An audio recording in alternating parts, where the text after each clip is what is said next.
Hello friends, स्वागत है आपका हमारे यूट्यूब चैनल मिथुन स्टडी हब में। आज मैं आपके लिए लेकर आ गया हूं उत्तराखंड में हाल ही में चल रही प्राथमिक शिक्षक एक नई भर्ती से संबंधित बहुत ही महत्वपूर्ण वीडियो।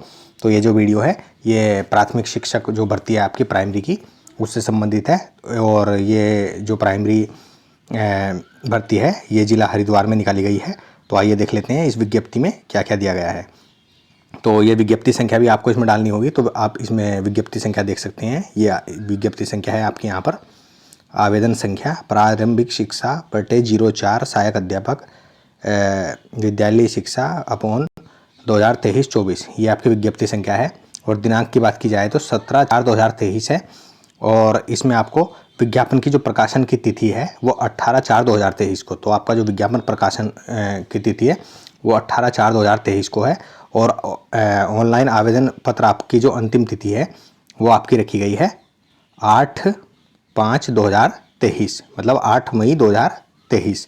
और आपका जो ऑफलाइन आपको आवेदन पत्र भेजना है उसका पता है कार्यालय जिला शिक्षा अधिकारी प्रारंभिक शिक्षा हरिद्वार के नाम से आपको ये आवेदन भेजना है। और अगर पदों की बात की जाए तो इसमें टोटल 24 पद दिए गए हैं, जिसमें SC या अनुसूचित जाति के लिए 5 पद हैं, ST अनुसूचित जनजाति के लिए 1 पद है, और OBC के लिए इसमें 3 पद दिए गए हैं। EWS का मतलब है आर्थिक रूप से जो कमज़ोर लोग हैं उनके लिए 2 पद हैं। और PH हैंडीकैप, तो हैंडीकैप के लिए 1 पद है। और अदर का मतलब है जनरल जो पोस्ट हैं उनके लिए 12 पोस्टें इसमें दी गई हैं।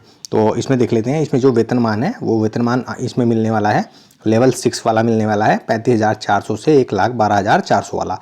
और इसकी पात्रता है क्या क्या है, तो पात्रताएं हम देख लेते हैं एक बार। पात्रता होनी चाहिए उत्तराखंड राज्य के स्थायी निवासी जिनमें, अर्थात आप अगर उत्तराखंड के निवासी हैं तभी आप इसमें फॉर्म भर सकते हैं। और भारत में विधि द्वारा स्थापित विद्यालय से स्नातक की उपाधि उत्तीर्ण हो, तो आपको स्नातक की उपाधि भी इसमें उत्तीर्ण होनी चाहिए। और शासनादेश संख्या, ये शासनादेश संख्या दी गई है, इसके अनुसार 25 मार्च 2023 के अनुसार भारतीय पुनरावास परिषद या RCE द्वारा मान्यता प्राप्त D.Ed, जो D.Ed की उपाधि होनी चाहिए आप पे विशेष शिक्षा में या B.Ed विशेष शिक्षा में। अर्थात अगर आपने B.Ed विशेष शिक्षा में किया है तभी आप इस फॉर्म को भर पाओगे, अन्यथा नहीं भर पाओगे।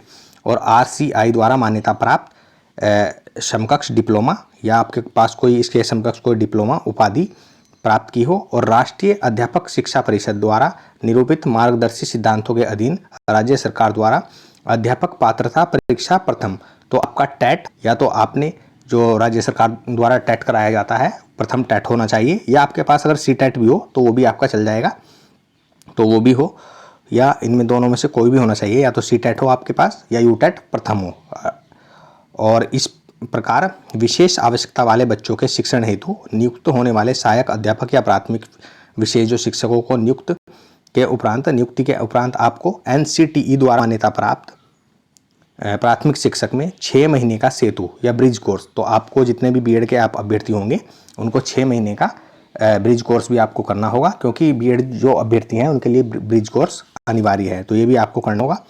और उत्तराखंड शासन कार्मिक सतर्कता अनुभाग के कार्यालय ज्ञाप 59 7 फरवरी 2019 का कार्यालय ज्ञाप 164 28/6/2019 के अनुसार उत्तराखंड लोक सेवा आयोग की परिधि के अंतर्गत लोक सेवा आयोग की परिधि के बाहर समूह की सीधी जो भर्ती है उसके लिए वही अभ्यर्थी पात्र होंगे जिन्होंने हाई स्कूल एवं इंटरमीडिएट, अगर आपने हाई स्कूल और इंटरमीडिएट उत्तराखंड के किसी भी संस्थान से की है तो आप इसमें फॉर्म डाल सकते हैं, अन्यथा आप इसमें फॉर्म नहीं भर पाओगे। या तो आपके पास स्थायी निवास होना चाहिए या हाई स्कूल इंटर की जो आपकी उत्तीर्ण है वो उत्तराखंड के किसी भी संस्थान से होनी चाहिए। या इसमें और है कि सैनिक अर्धसैनिक बलों में कार्यरत, जो सैनिक और अर्धसैनिक बलों में जो कार्यरत हैं, या राज्य सरकार या उसके अधीन स्थापित किसी राजकीय सरकारी या अर्ध सरकारी संस्थान में नियमित पदों पर नियमित रूप से नियुक्त कार्मिकों, जो कार्मिक हैं जो सेवारत हैं राज्य में, केंद्र सरकार अथवा केंद्र के सार्वजनिक उपक्रमों में नियमित पदों पर नियमित रूप से उत्तराखंड में कार्यरत ऐसे कर्मी जिनकी सेवाएं उत्तराखंड के बाहर स्थानांतरित नहीं हो सकती, तो वो लोग जिनकी सेवाएं उत्तराखंड से बाहर नहीं होंगी और उनके पति या पत्नी जैसी भी स्थिति हो, अथवा उनके जो बेटे बेटियां हैं वो राज्य के अधीन समूह गृह के सीधी भर्ती पदों पर चयन हेतु पात्र होंगे, तो वे अभ्यर्थी भी इसमें फॉर्म डाल सकते हैं जिनके माता पिता राज्य सरकार में या केंद्र सरकार के अगर गवर्नमेंट एम्प्लॉय हैं और वो सैनिक अर्धसैनिक बलों में कार्यरत हैं, तो उनके बच्चे भी इसमें फॉर्म डाल सकते हैं। और राज्य के स्थायी निवासी जो आजीविका अध्ययन हेतु उत्तराखंड के बाहर निवासरत हैं, तो स्थायी निवासी वो भी डाल सकते हैं इसमें जो राज्य के बाहर हैं, लेकिन यहाँ के उत्तराखंड के स्थायी निवासी होने चाहिए, तो वो भी इसमें फॉर्म डाल सकते हैं। और आरक्षित वर्गों के अभ्यर्थी तथा अन्य श्रेणी के जो अभ्यर्थियों को आरक्षण या भर्ती से संबंधित प्रवृत्त राज्य सरकार के शासनादेश से अनुमन्य होंगे।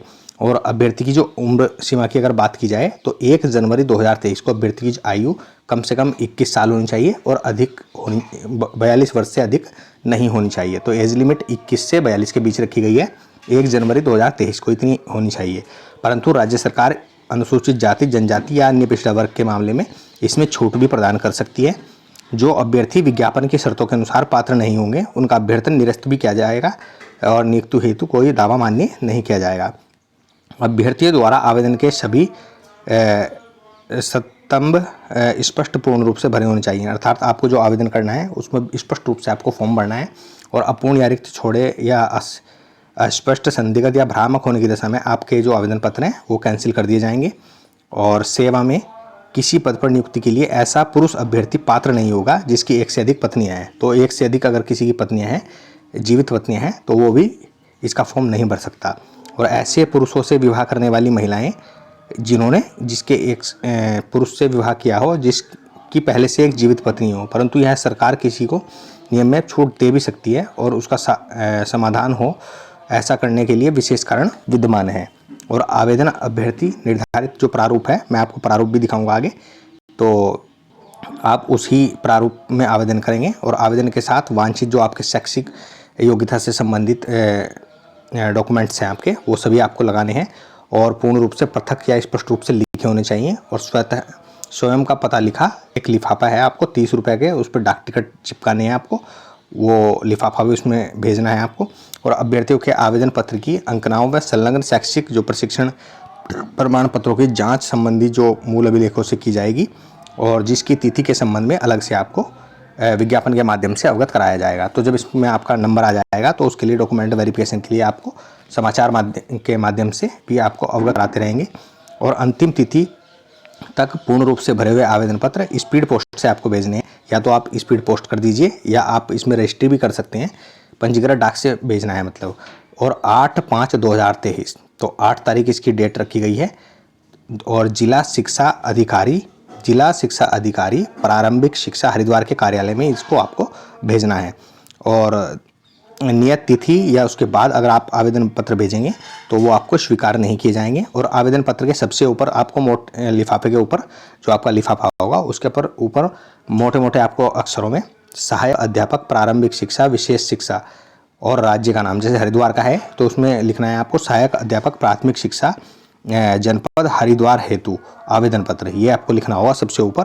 और फिर नीचे आपको अपना आवेदित पद लिखना होगा, विज्ञप्ति संख्या लिखनी होगी, ये सब आपको लिखने हैं, उसमें अपना नाम लिखना होगा और जहाँ पर आपको भेजना है, अर्थात जैसे हरिद्वार का जिले का है तो ये भेजना है आपको जिला शिक्षा अधिकारी प्रारंभिक शिक्षा जनपद हरिद्वार, तो ये लिखना है आपको। और हरिद्वार का जो पिन कोड है वो भी आपको इसमें डालना है और आपको ये आवेदन पत्र वहाँ पर भेजना है। तो मैं आपको इसका प्रारूप भी दिखा देता हूँ।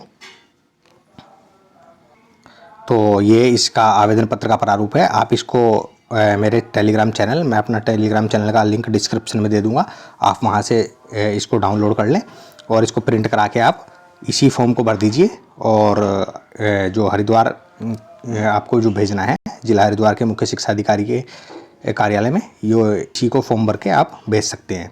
और इसमें जो डिटेल दी गई हैं उन सभी को आपको भरना है, नाम, पिता का नाम, जन्म तिथि या जो भी इसमें डिटेल दी गई हैं वो आप देख लीजिए, वो सभी आपको भरनी है और अच्छे से भरनी है, साफ साफ। ये नहीं है कि आप कटिंग करेंगे इसमें, तो कटिंग वाला जो आवेदन पत्र है वो भी कैंसिल कर दिए जाएंगे, इसलिए आप साफ साफ भरिएगा।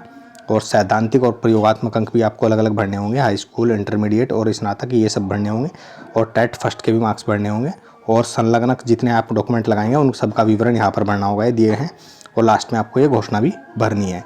तो मैं आपको ये अपने जो टेलीग्राम चैनल है मिथुन स्टडी हब, उस पर आपको ये फॉर्म डाल दूंगा, आप वहाँ से जाके इसको डाउनलोड कर सकते हैं।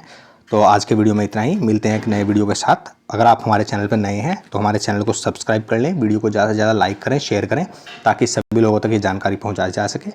और आज की वीडियो में इतना ही, तब तक मिलते हैं एक नए वीडियो के साथ। तब तक के लिए धन्यवाद।